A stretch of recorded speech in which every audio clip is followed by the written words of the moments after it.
So obviously one of the benefits is money in the pocket, patch income. What are some benefits that you have seen in working with the people that you work with that aren't economic? Maybe those positive unintended consequences. Let's start back on this end now. I love to address this piece because yes, it's more of the qualitative, touchy-feely stuff, but I do believe that it's truly important to the work being done with women.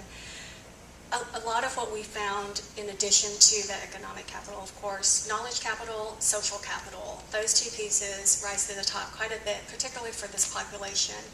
After participating with our program, we really see this process of acculturation happening.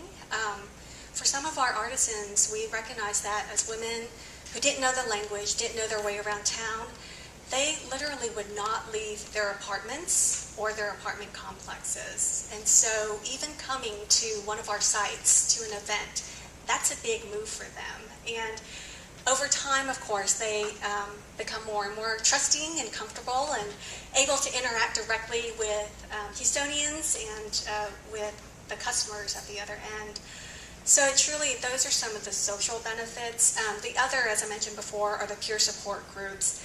You know, we talk about this notion of rebuilding community as being very important for these women.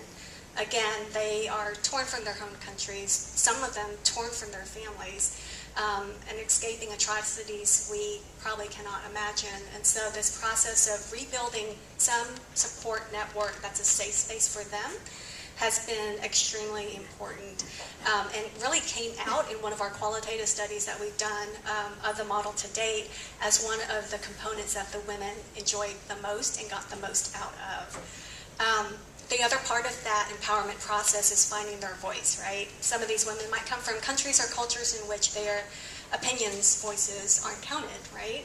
And so over the process of engaging with us, they've gotten now to the point where they sell the story. You know, they're the ones being interviewed in local media, whether it's through the Chronicle or KHOU or Fox, and coming on some of these morning talk shows and being very comfortable sharing that story. So I think that's really important, that the women be able to share their own story in their own words when they're comfortable doing so. And so those have been some of the benefits that we've uncovered over the last few years.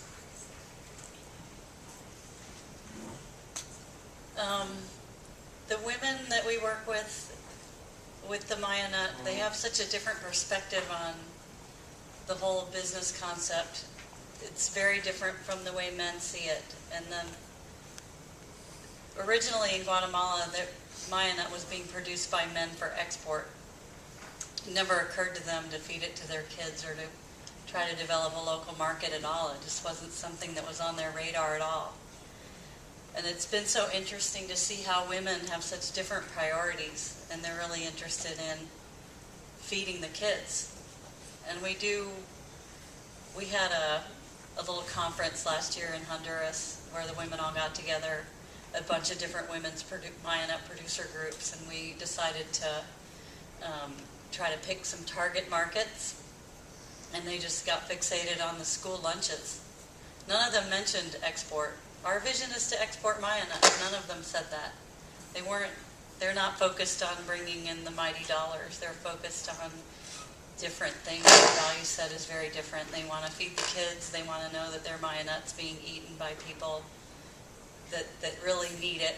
So that's just been a really eye-opening situation for me. And then also the self-esteem and the change in the status in the family for the women, that's been an added benefit, because in the beginning, so we use local trainers that go to other communities and train them and so on, and we kind of multiply that way.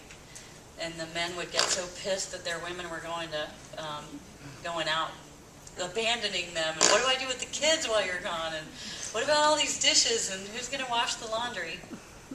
And now the men babysit, which is really just, it doesn't seem that odd to us, but in rural Central America, it's very unusual that a man will offer to babysit while his wife goes off traveling to train. But they realize now that their wives come back, they're happier, they have fun stories to tell about their adventures, and they have money.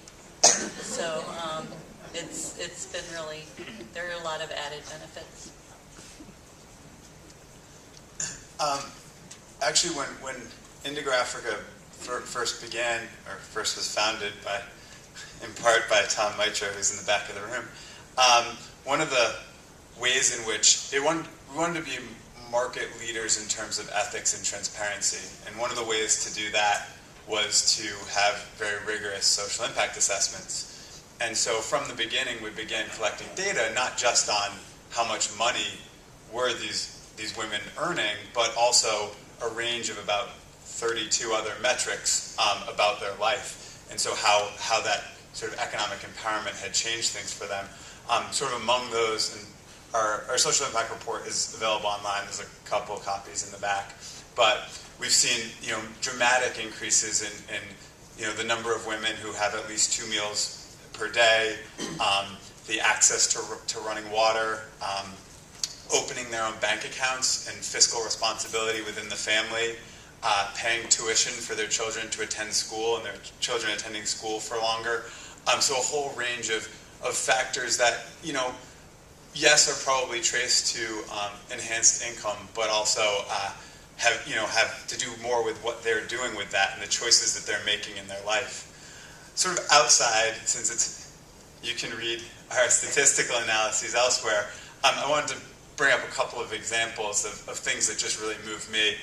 The first was Amelia Niriyamana, who's probably our most advanced artisan partner and who's actually been to the US now. But I was once speaking with her, and I'd never heard this story before, and she talked about how before she partnered with Indigo Africa, she had to ask her 5-year-old son, who was in school, how to say the verb to be in English. And this was very demoralizing for her to have to ask a 5-year-old to teach her. But within a year and a half of our English literacy training, she taught herself to be fluent in English, and that she told me meant that she could perform like any other mother in this room, that she could help tutor her own children when they came home from school and help them achieve at a level in school. And so that just is the first and hopefully only time I tear up on a panel.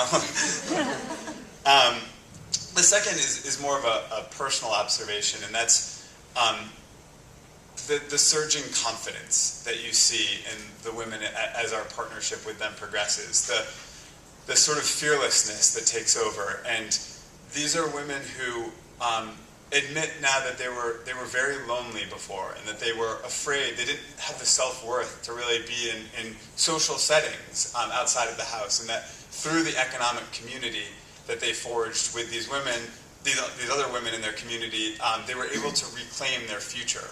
And there have been times when I've been there, and yes, there's a lot of dancing and singing at some of the cooperatives, but you just look at some of these women and you know that this cooperative might not work.